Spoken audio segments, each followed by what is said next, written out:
sha yau domin ka haskaka gobe.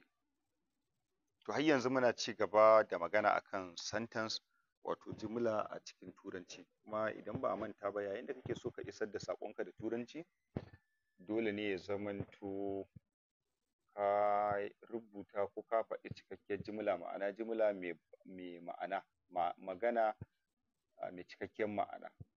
To kamar yadda muka yi bayani a baya, to yanzu ga ci gaba da aiki da za ka yi ko za ki yi domin ya zamanto kin ƙara ko ka ƙara gane yadda za ka gane wannan maganar ta cika. In ka zo ka haɗa magana ka gane to wannan maganar ta cika ko ba ta cika ba.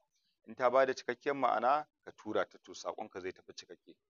Idan ba ta bayar ba sai ya zamanto ka gyara domin ya zamanto ka isar da saƙo, tunda babban manufar koyon yare shi ne tura saƙo da Turanci, musamman Turanci, ko karɓar saƙo da Turanci. To ga aiki nan na biyu kenan. A. Write the complete sentence. To wannan ka karanta waɗannan gaba ɗaya ka gani wanne ne cikakken sentence, ma'ana ya baka cikakken ma'ana kamar yadda muka faɗa a baya. Shi ne ka ga wancan darasin mun tsaya a number 5, yanzu mun ɗora daga 6. The puppy licks my face.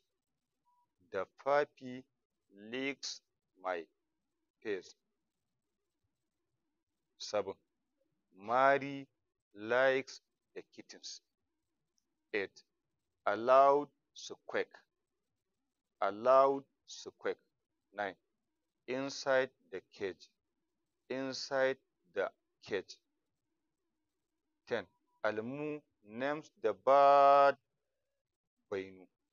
Almu names the bird Bainu.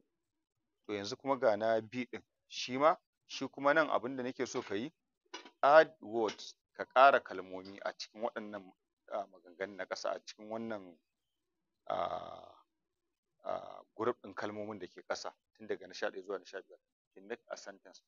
Wannan ba cikakkiyar magana ba ce, ma'ana ba cikakken sentence ba ne. Akwai ɗan kalma ko ƙwaya ɗaya ko kalmomi guda biyu, musamman ma ta fice ɗaya, da in ka ƙara zai zamanto ka ba da cikakken sentence a nan, ma'ana cikakkiyar jumla. The white mice. The tan puppy. The hamster. The little kittens. The big